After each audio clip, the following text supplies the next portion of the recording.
So, gentlemen, well, we have the news coming out now. As you can see, this fine guy here on your screen, Dev1ce, he has made the move to NiP. And this is after quite a bit of unrest going on in the Astralis camp over the past several months. They have not been getting the results they are supposed to be getting.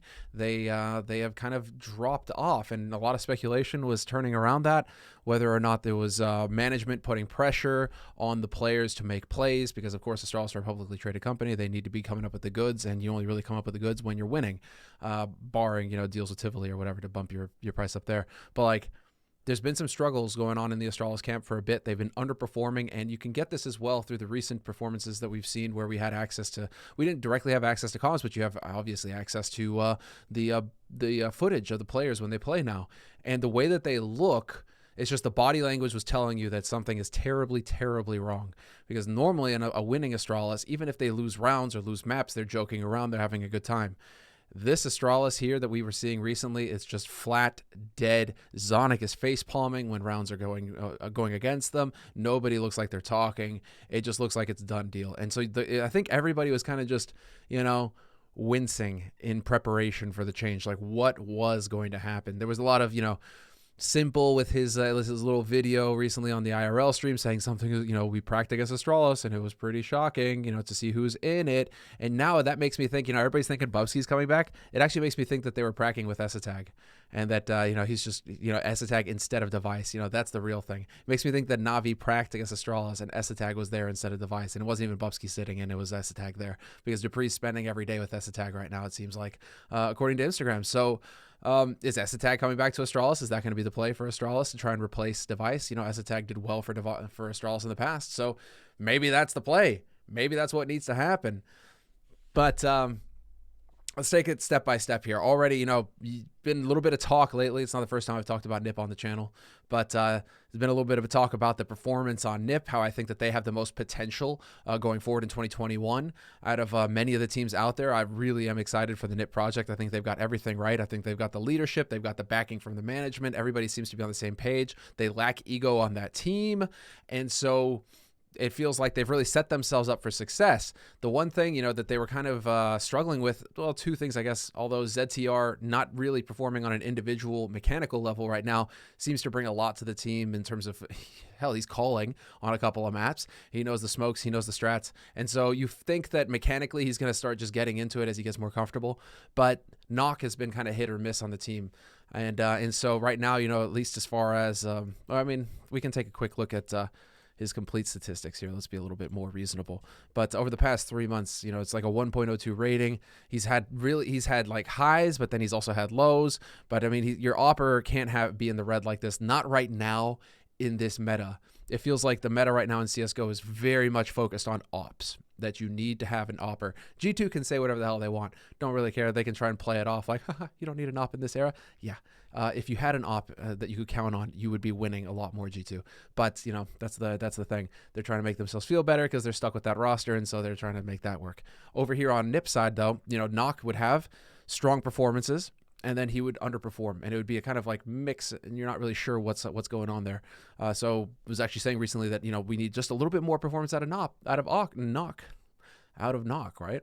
And if we could get that, NiP would be able to really hit that next level. What NiP decided to do instead is the real power play. And the funny thing is that when I heard this news from Dev1ce, I'm just thinking Ethan, for whatever. And this is just right now in the Rona era where you are, for the most part, stuck in your country. It's much harder to travel, much more of a pain in the ass. Dev1ce lives in Stockholm. Who else is based in Stockholm?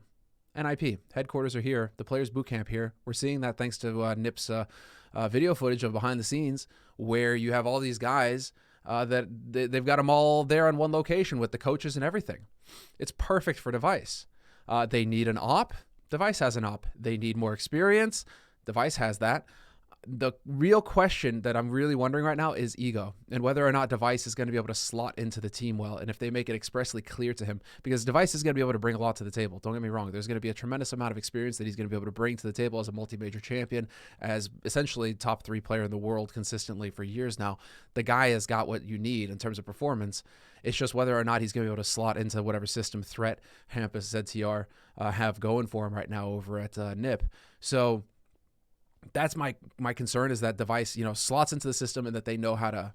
I don't want it to be like a simple situation where you got Dev1ce, right, and everybody just plays around Dev1ce. I think that for you to get maximum results, Dev1ce is a system player. You just need to put him into the system and then make that system work around him, right? And you've got that firepower in Dev1ce, fantastic, but Dev1ce isn't one of those guys who just takes things over like Simple does, or Kenny in his prime or whatever. He's kind of the guy who can just hold angles and really play around the team and know how to support his teammates perfectly with that op and still just consistently get that 1 to 2 kills around. So you need to play it around like that. I'm pretty sure that's exactly how Threat and Hampus are going to play him. And to me, it just feels like the power play of the freaking, past few years. For NiP, NiP have been playing very conservatively, it feels like. You know, they've got the NiP Academy. They haven't been spending money on buyouts. They've been bringing young talent into the roster, really focusing on Threat to build them up. You got Rez, who's got the experience, Plopsky as well. You know, like really counting on these guys to build up the younger players. But they haven't been spending money. I bet you it's because they've been saving for a big play like this. You know, that rainy day where the chance is there, and all of a sudden they've been conservative. You know, they've just been saving that dough for a power play. And while the opportunity came along where Dev1ce turns out he's living in Stockholm, you need a world-class opper. Fancy that. And well, they don't have much time left on their contracts either. It's not like you're trying to pay out a multi-year buyout sort of scenario. I mean, this is a total, I have no idea what their contracts look like, but once upon a time, how esports contracts look like is the buyout went down as you got closer to the end date of the contract. And so you're not paying a maximum buyout when there's like 2 months left on the contract. And so apparently, you know, Astralis' contracts, their Dev1ce's contract was running out at the end of the year. Not that long of a buyout maybe. And again, pure speculation, don't really know, but once upon a time, that's how it was done. If that's the case here, maybe even NiP, it didn't even cost that much for them to get Dev1ce out of Astralis. And then obviously you're going to have a good bit of cash, you know, on the side, throwing it in, right? You're going to be able to pay Dev1ce a solid salary. He's going to be here in Stockholm. I mean, it is a master play from NiP. That is such a power play. It's going to be so exciting to see what they're capable of here now that, you've actually got a savage like Dev1ce on your team. It feels like it's just through the roof. Now, if you want to look at Astralis and what they're going to bring to the table, I mean, we just spent a bit. You're not going to get Cadian off of Heroic. That much is sure. I mean, why would Cadian ever leave? He's El Jefe over in Heroic. He's got everything to prove. He's definitely, I mean, they're on the up and up. They are beating Astralis. They are the top team in Denmark. No reason for Cadian to take the downgrade and go to Astralis. So who are you going to go back to? I mean, it is kind of the joke. Satag. You know, he's been with Dupree for a bit. Bring him back on, see what you can do. Maybe he slots into the system well, maybe he doesn't. It's a question of whether or not all the other guys even stick around. Maybe we're just going to see the mass exodus out of Astralis now from the rest of these players, where it's just going to be done. And the dream comes to an end. I mean, to be fair, it was a fantastic dream, right? It's the kind of dream you never want to wake up from. I think that's why everybody's so frustrated, or let's say shocked or surprised or sad even, you know, that this roster change is happening, because it's Astralis has been one magnificent project going on for several years now, where they utterly dominated the world. So to see it come to an end, you know, it's like you don't want to wake up. You don't want to come to the end of this dream, because it's just been such a fantastic one. So there we go. Some quick thoughts on Dev1ce joining up. I mean, congratulations to Dev1ce. Now you get to play on a team that's here in Stockholm. You live in Stockholm. Everything is lining up for you to be just on the up and up here. NiP, they only got stronger. They were already really strong, I think, in this year. Perfectly capable of some big upsets and some big tournament wins. Now, the thing is, the expectations are up here now. Now I expect big wins. Now I expect big plays from NiP, because they've brought Dev1ce on. They already had a working system, and now they've just added that oomph, that extra firepower, because getting that op in play now, especially in this meta, super strong. So you just got a top 3 player on your team, and I think you just blindsided the world. I don't think anybody was thinking that NiP were going to be making plays like this one. So congratulations, NiP. Well played on your side. Wishing all the best to Dev1ce. Hopefully that, you know, him playing on this team is going to revitalize him. Not that he was dropping off on an individual level. I mean, Dev1ce is still an utter beast when it comes to his individual performance.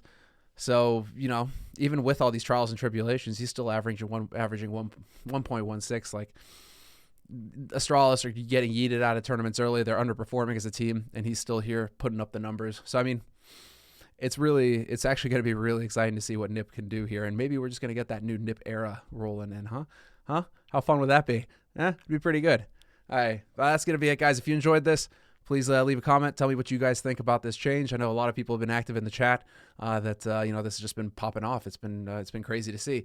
But, you know, if you enjoyed this, please leave a comment. Please a like. please subscribe to the channel, and I'll see you guys next time.